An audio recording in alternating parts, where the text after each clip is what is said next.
7일자 디지털 타임스의 제 그 칼럼, 이교화 칼럼이 있는데, 거기에 제 졸고로 왜 그들은 이상한 행동을 하나 하는 제목으로 게재가 됩니다. 안녕하십니까. 이교화의 필동입니다. 오늘은 아시다시피 8월 6일 일본 히로시마에 74년 전 원폭이 투하된 날입니다. 오늘 아베 총리가 그 추념식에 참석해 기자들 질문에 답하면서 이런 얘기를 했어요. 한일 외교 갈등에서 문제는 한국이 국제법을 준수하지 않기 때문이다. 한국이 1965년 맺은 한일 기본조약, 그 안에 한일 청구권 협정을 준수하면 된다. 먼저 한일 간의 외교 갈등 풀기 위해서는 한일 청구권 협정을 준수를 해라 하는 그런 쪽의 이야기를 했습니다. 사실 제3자적 관점에서 보면 이게 틀린 말은 아닙니다. 그런데 일본이 이런 정치적인 문제를 경제적인 보복으로 푸는 그 방법은 누차에 걸쳐서 말씀드렸다시피 사실은 이것도 올바른 건 아니죠. 사실 구차한 겁니다. 그래서 제가 오늘 그 제목으로 왜 그들은 이상 행동을 하나라는 내용은 어떤 그 예측되는 그 결과가 굉장히 비관적이고 굉장히 충격적인 것인데도 불구하고 그에 대한 대비나 준비를 소홀히 하고 또는 그것을 회피하는, 그러니까 어떤 위기에 닥쳤을 때 타조가 머리를 모래톱에 박고 안 보이면은 문제가 해결된 것처럼 이렇게 생각하는 것, 양 보는 거죠. 그러니까 사람도 미래에 닥쳐올 큰 재앙이 있는데도 불구하고 지금 노력을 내서 그걸 극복할 생각은 않고 어떤 다른 작은 이유 때문에 어떤 노력을 해태하는 그런 일을 종종 봅니다. 이번 한일 외교 갈등도 전에도 말씀드렸다시피 일본의 35년간의 한국 강점이라는 원초적인 그러한 무법 행위는 물론 비난받아 마땅하지만 이번 건이 발생한 이 건에 한정한다면 한일 청구권 협정을 지키지 않은 한국이 원인을 제공한 겁니다. 그래서 왜 우리 이 한일 외교 갈등이 지금 이렇게 돼 왔는지 여기에는 우리 정부, 우리 집권 세력의 이해할 수 없는 어떤 행동이 있었다는 쪽으로 한번 생각을 해보겠습니다. 가령 오늘이 이제 히로시마 원폭 74주년 되는 날인데요. 일본의 원폭 관련해서 일본 내에서 일어났던 일들을 한번 복귀해 볼 필요가 있습니다. 1945년 8월 6일 히로시마에 원폭이 투하됐을 때 집적기 사망자가 한 7만 명 됐다고 합니다. 그리고 그 후 몇 달 사이에 방사능 피폭에 의해서 한 7만 명이 또 죽었습니다. 그리고 그 여파는 지금까지 이어지고 있습니다. 당시 히로시마 인구가 25만 명인데 그중 상당수가 적으나 많으나 어떤 형식으로든 원폭의 피해를 봤습니다. 어마어마한 피해죠. 그래서 미국은 당시 일본이 일제가 히로시마의 어마어마한 원폭이 투하되면 항복할 줄 알았습니다. 근데 일본이 항복을 안 하는 거예요. 이것은 일본 내의 지도층, 그 당시에 이제 일본의 대본영이라는 일본 전쟁을 수행하는 내각, 이 군 육해 공군이 짜인 육해 공군으로 짜인 대본영 진영에서 뭔가 생각을 잘못 판단한 겁니다. 아전 인수격으로 생각을 한 거예요. 어떻게 생각하냐면 이 히로시마 원폭은 이게 어마어마한 그런 원폭이 아니다. 이건 재래식 폭탄인데 어마어마한 그 피해를 주는 그런 폭탄일 뿐이다. 우리가 이길 수 있다 하고 항복을 안 했습니다. 그러다 보니까 어떻게 했습니까? 미국이 다시 8월 9일 날 나가사키에 역시 히로시마 그보다 조금 더 강한 그 원폭을 투하를 했습니다. 역시 히로시마 이상의 피해가 발생했습니다. 그때야 일본이 일제가 이게 심상치 않구나. 이게 바로 원폭이구나 하고 두 손을 뜬 겁니다. 그러니까 한 3일 사이에 당시 일본 지도자들이 일본 대본영이 제대로만 판단을 하고 빨리 항복했으면 나가사키의 원폭은 막을 수 있었습니다. 이런 것처럼 호미로 막을 것을 미적미적거리고 준비를 안 하다가 잘못된 판단을 하다가 어떤 아집에 걸려서 어떤 편집광적 기질 때문에 가래로 막아야 하는 엄청난 피해를 입어야 하는 그런 인간사가 상당히 많습니다. 저는 이번에 한일 외교 갈등도 우리 집권 세력의 어떤 잘못된 어떤 오판에 의해서 지금까지 악화되지 않았나 하는 생각이 듭니다. 일단 이 문제를 한번 복기를 해보면 작년 10월 30일 대법원에서 원고들의 손을 들어줬습니다.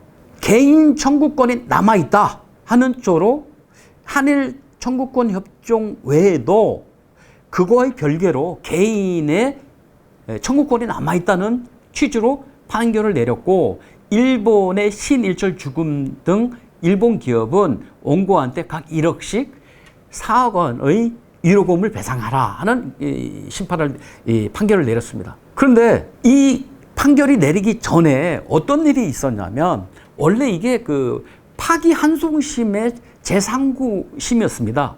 작년 10월 30일 대법원 판결이요.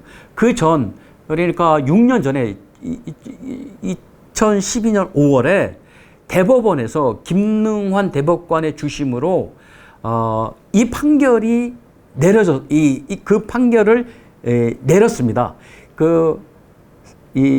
상고된 그 판결을 뒤집어 가지고 김능환 대법관이 원고의 청구권이 살아있다는 취지로 파기환송을 했습니다. 그것이 다시 올라온 게 쭉 6년 동안 이명박 정부를 지나서 박근혜 정부까지 쭉 이어져서 대법원에서 계류돼 있었던 겁니다. 그런데 대법원에서 이걸 6년 동안 가지고 있으면서 이걸 어떻게 판단해야 될지 상당히 고민을 많이 한 것 같아요. 당시 박근혜 외교부는, 윤병세 외교부 장관이었죠.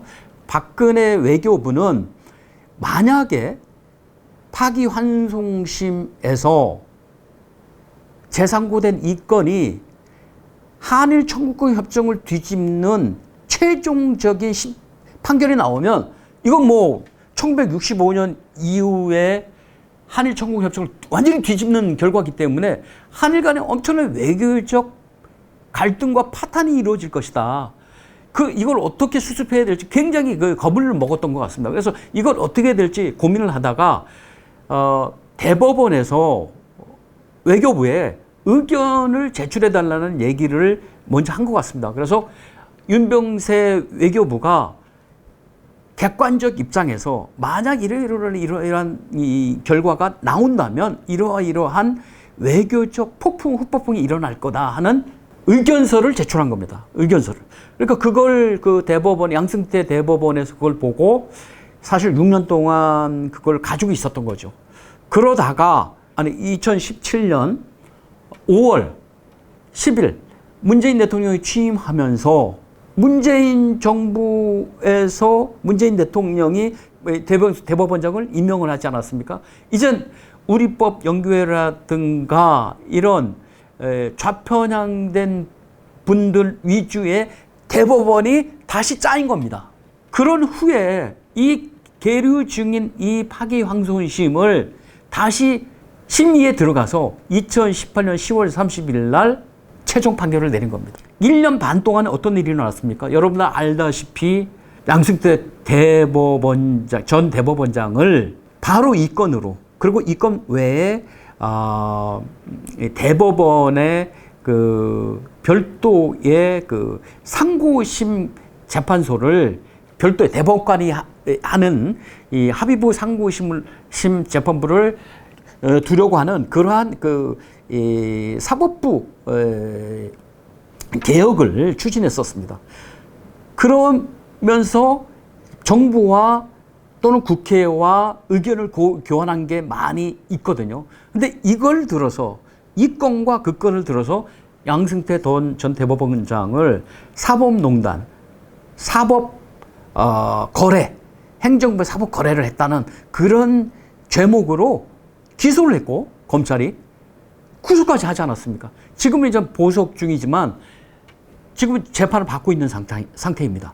그러다 보니까 작년 10월 30일 날 대법원에서 이 판결은 이러한 어떤 제가 보기에 공포 분위기에서 이루어진 재판이 될 수밖에 없었습니다. 왜냐하면 그걸 계류 중이고 그 판결을 안 내렸던 그 양승태 전 대법원장이 저렇게 법적 제재를 받고 있으니 13명의 대법관들은 그걸 보고 있지 않았겠습니까? 물론 판사는 독립적으로 판결을 한다는 게 헌법상의 조항이고 그렇게 하는 걸로 우리는 믿고 있지만 겉으로 보기에는 그러한 어떤 공포가 조성된 그런 상황에서 이루어진 판결이라고 볼 수 있는 거죠. 그러다 보니까 그런 판결이 나왔고 그런 판결이 나오자마자 일본은 아이고 이거 큰일 났다. 한일 간의 기본 조약, 지금 국제 관계를 맺고 있는 한국과 일본의 기본 어떤 이 기본이 되는 것이 헝클어지니까 한국에 협의를 요청한 겁니다. 이 논의를 요구한 거예요. 이 대법원 배상 판결을 이걸 정리를 하자. 한국 정부에 계속 요구를 해왔습니다. 적어도 3번의 공식적인 요구를 한 걸로 알려져 있습니다. 그리고 그 외에도 여러 요로로 요구를 했겠죠. 그런데 우리 문재인 정부에서는 그런 요구를 무시하거나 또는 별다른 어떤 중차대한 걸로 생각지 않고 그냥 우리는 사법부의 판결이기 때문에 관여할 수 없다는 이런 그냥 신곡에 그냥 넘긴 겁니다.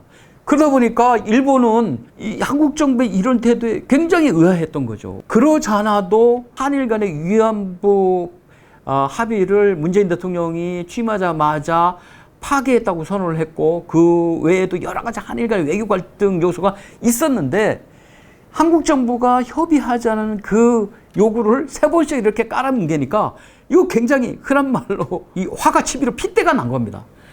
이런 상황에서 일본이 올해 들어서서 그러면은 우리는 그에 상응한 조치를 하겠다고 계속 예고를 했었습니다. 그것이 뭔지는 밝히지 않으면서 우리도 그에 상응한 조치를 하겠다 얘기를 했습니다. 그것이 바로 7월 1일 날 반도체 디스플레이에 대한 3가지 소재에 대한 수출 규제를 하겠다는 그런 선언이었고 7월 4일 날 이미 이제 시행이 되고 있는 거고요. 그 2차 공격이 지난 2일 날 있었던 화이트리스트 한국 배제입니다. 근데 이 일련의 사태에서 쭉 보면 저는 이해할 수 없는 것이 왜 우리 문재인 정부는 일본의 요구에 응대를 해서 드러난 문제를 해결하려고 하지 않았을까? 이걸 깔아뭉개면 나중에 어떤 결과가 생길 것이라는 것을 과연 몰랐을까? 이런 생각이 듭니다. 왜냐하면 양국 간의 기본 어떤 골간이 되는 그 조약을 무시하는 거거든요, 이건. 그렇게 되면 어떻게 됐습니까? 잘못하면은, 이게 국내적으로 본다면은 법이 사라지는 거죠. 어떤 조직이 가지고 있는 그 조직법이 와야 되는 겁니다. 그럼 그 조직이 존립하겠습니까? 국제 간의 관계도 그 기본 조약이 있는 그 조약을 무시한다면 국제 간의 관계는 그냥 원시 상태로 돌아가는 거죠.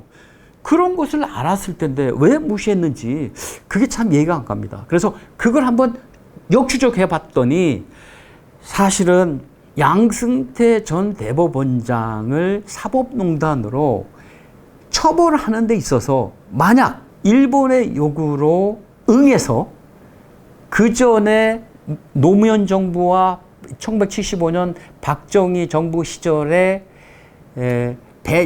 강제징용자에 대한 정부의 배상 방식으로 결론이 나서 그런 식으로 만약에 우리 정부가 문재인 정부가 판결을 하게 된다면 이것은 어찌 보면 양승태 대법원장이 박근혜 외교부와 논의를 해서 아니 의견을 들어서 계속 고민했던 그것과 맥을 같이 하는 거거든요.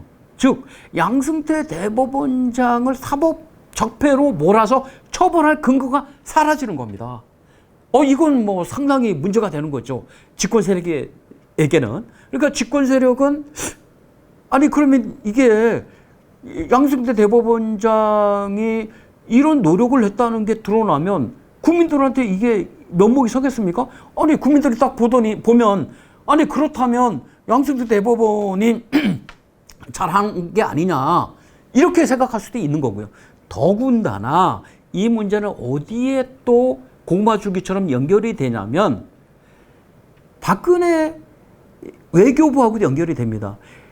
지금 그 박근혜 전 대통령이 탄핵되어 지금 최종심을 남겨놓고 있는데 박근혜 대통령의 비난의 여러 가지 거리 중에 지금 그 검찰이 든 여러 가지 그 범죄 그 혐의 중에 여러 가지가 있는데 물론 이 사법 거래는 이 박근혜 전 대통령의 기소 사항은 아닙니다. 하지만 이 사법거래라는 건 상권 분립이 엄연한 데 있어서 만약에 행정부가 사법부와 거래를 했다면 이건 헌법 위반이고 얼마든지 비난받아 마땅하거든요. 그러니까 이 박근혜 전 대통령과 양승태 전 대법원 간의 이런 사법거래를 그냥 두면서 비난받을 수 있도록 그냥 유지하는 것이 유리한 겁니다. 만약에 양승태 전 대법원장도 비난받지 않을 것이라면 박근혜 전 대통령 외교부도 당연히 비난받을 수 없는 거죠. 오히려 한일 외교 파탄을 막으려고 했다는 그런 평가를 받을 수 있는 겁니다. 그러다 보니까 우리 집권 세력이 섣불리 쉽게 이 대법원 판결의 원고들한테 그 전 노무현 정부 때 박정희 정부 때 우리 정부가 청구권 협정으로 개인의 청구권까지 이미 해결됐다는 그런 맥락 하에 배상을 한 그 방식으로 쉽게 해결을 할 수 있었음에도 불구하고 물론 정부가 4억을 들여서 일본 피고 기업을 대신해서 만약에 배상을 했다면 그 후에 아직 남아있는 이 수백 명 정도의 그 강제징용자 후손들이 또 소송을 제기해야 되겠죠. 그럼 그분들까지 배상을 하게 된다면 예산은 뭐 몇천억이 될 수도 있을 겁니다. 그러면 사실 이게 매끄럽게 문제를 해소할 수 있다면 우리의 재정 능력상 그 정도는 할 수 있거든요. 그런데 이런 쉬운 길을 우리 문재인 정부가 선택하지 않은 겁니다. 이건 참 아이러니고 이해할 수 없는 일입니다. 그래서 제가 쓴 칼럼에 왜 그들은 이상 행동을 하나, 왜 상식적인 행동을 하지 않았나 하고 이렇게 의문을 한번 제기해 본 겁니다. 아무튼 이번 그 한일 외교 갈등의 이 진행, 전개된 상황을 보면서 우리가 늘 염두에 둬야 되는 것은 큰 일을 그르치는 것은 어떤 작은 어떤 이기심 그리고 어떤 정파의 이득 그리고 어떤 편견, 아집일 수 있다는 겁니다. 따라서 앞으로도 이런 비슷한 외교 갈등이라든가 또는 우리 정부의 정책 기반에 있어서 또는 집행에 있어서 이런 우를 다시는 밟지 않기를 바라는 그런 심정입니다. 여기까지 하겠습니다.